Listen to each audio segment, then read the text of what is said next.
What's your thoughts on this afternoon's game? Okay, yeah, I thought it was a really good college basketball game.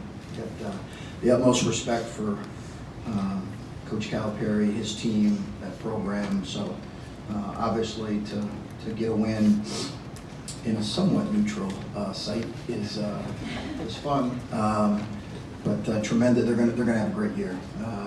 John's teams always get better as the year goes on. They're gonna have a great year. Players win games like this. We said that going into the game. Players win games like this, and these guys and others stepped up and made plays. All right, let's take questions for the players. Kaleb and Kyle, raise your hand and we'll bring you a mic. Front row on the left side, we'll start here. You didn't trail for the final 28 minutes. They kept cutting it to 3, cutting it to 1. You guys always seem to have an answer. What did it take to answer every challenge they seem to throw at you in the second half?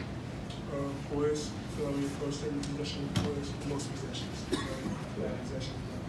I feel like we just came out and we tried to get the best shot from every possession. I feel like that was I would agree with Kaz. I was going to say poise because that was one thing we preached going into the huddles. We knew it was going to give out at times. So when that happened, we just knew we had to stay within each other, trust our brothers, and we were able to do that. Thanks, Kyle. We'll go to the right side.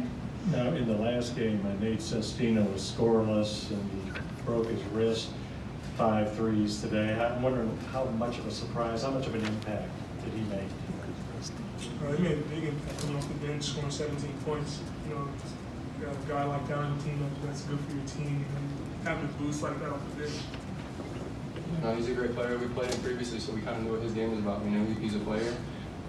He made big shots. Thanks, Kyle. We'll go to the left side. Just for both of you, you guys took several charges today and blocked, I think, 7 or 8 shots. Just what do those type of defensive plays do for like the team psyche? It's huge. Just being in the right position at the right time. We knew we had to be in gaps. Guys were there to make that play, and that's just a huge swing for us. It's energy, it gets us going. Guys give up their body for the team like that. Can only be happy. So we have to do it. Thanks, Go ahead. You can finish. No, like KY said, giving a body for your team. That's something we try to preach. Try to play every position. Thanks, Kaleb. Left side. You guys both talk about poise. What did you learn about DJ Carton tonight? He has the ball in his hands a lot and seemed to make the right play more often than not in those last 10, 15 minutes. We know what kind of player DJ is. We know what he can bring to us. He was able to stay poised tonight, make some big plays for us down the stretch, and we're just happy to have him out there. Other questions over here? I think the front row, left side. Okay. You guys have a couple of big wins already this season. To win this game today here in Vegas on national television, what does it say about where you guys are going into the holidays and 11-1, what sort of wins you have? I feel like it just showed we started out good. There's still a lot of season left, but I feel like we started out pretty well. Our coach prepared us pretty well at the beginning of the season, and we're going to continue to do that going forward. Of key plays made by a lot of your guys there down the stretch, but I'm wondering that there was one, I think you went it was to be the 1 possession or 2 possession game. It looks like Richards is going to get a layup, and DJ kind of comes from the backside out of nowhere and tips it out of his hand. When we talk about DJ learning and growing, I know everyone likes to see his handle and his drives and stuff, but is that just as important, if not more important, his awareness to make a play like that? It's just as important to me. That's for sure. It's just as important for me. He's learning. He's not there yet. Neither are any of our freshmen. I don't think any freshman across the country is there when it comes to understanding, all the positioning that's required, and really more than anything, the attention to detail off the ball defensively. But he made a critical play there. He's got strong hands. He's quick. He anticipates well. And when he's alert off the ball defensively, he can really be effective. One more question on the left, and then we'll move to the right. You beat 3 top 10 teams now. What is the trait or characteristic that sticks out to you? Not necessarily like the obvious thing, but just like from a coaching perspective that maybe not everyone will notice in those 3 games. I think we played fearless in those games. I think that's important for your guys to play loose and fearless. To understand it's not going to be perfect. you know, you got to have players that are gutsy enough to do that. I thought we responded to the emotion of the game. You guys said it had a real, it wasn't always great in terms of how either team played, but had a real good feel to it in terms of the energy in the building. And I thought we responded with good poise, but we just want our guys to be aggressive and fearless in those moments, and they have. Coach, you guys are obviously among the elite teams this season, but to come into an event like this with, you know, blue bloods all over the place here and come out looking as the best team, what does that mean for the program going forward? Yeah, I hesitate to talk about best team right now. You know, who knows? There's a lot of season left to be played. You know, John's track record for getting getting teams to play their best in March is obviously well documented. So that's all we're trying to do. You know, we said after the Minnesota game, we're trying to learn and move forward.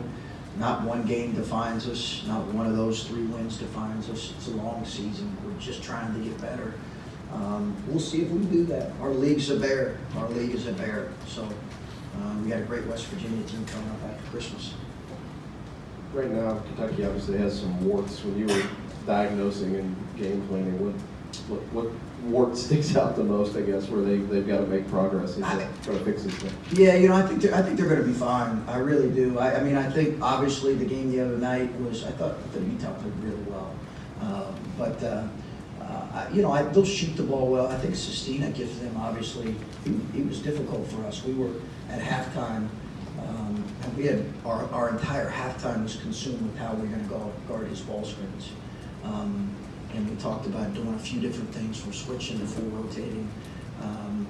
I think he's important for them. They'll shoot it better moving forward. I know that.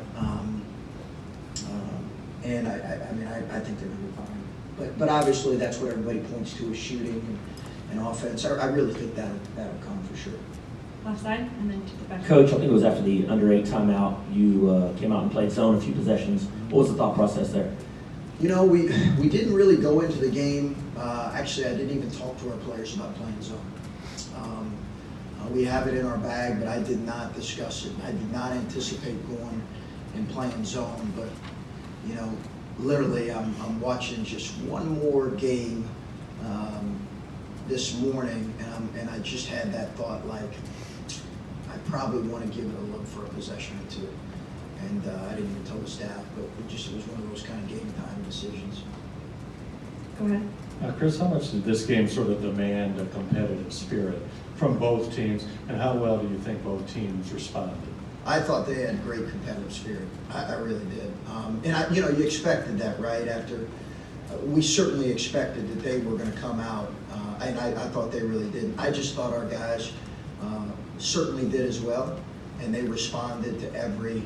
I mean, I think about the 3 in the first half that Kaleb Wesson hit, where the momentum of the game could have gotten away a little bit. I think maybe they went up a point or two. There were a lot of those plays where we were able to stymie their momentum just enough. But I thought the game had a really good life and competitiveness to it. It's your hometown team. Yeah, you know, I think it was really, you're so locked in and dialed in and preparing your team for, obviously Kentucky's Kentucky, so they're not just another opponent. They're a tremendous program, tremendous coach, tremendous players, and obviously I am from there, but you know, it was really about our players executing, and that's what I tried to lose myself in, and you know, I'm sure my brother enjoyed it, mom and dad did. But, you know, we'll move forward. We've got time for one more question over here. Coach, I know it's a blue blood sport, like we talked about, but Sunday night it was kind of setting up for, you know, your team to be number 1 in the country, and things didn't quite go as, you know, planned. Coach Cal said yesterday that he thought you were the number 1 team in the country. So do you have a message for the haters now that you maybe proved that true?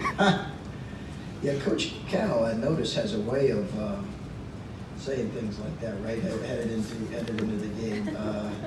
He anointed us number 1 there going into this game, and I probably would have done the same, to be honest with you. No, we're not putting any stock in the haters or number 1. We got our fannies drilled at Minnesota, but listen, it's a great win leading into Christmas. I don't want to stated, it's great when leading in Christmas. Congratulations, Coach. Thank you for your Okay, time. thanks, guys. Thank you so much.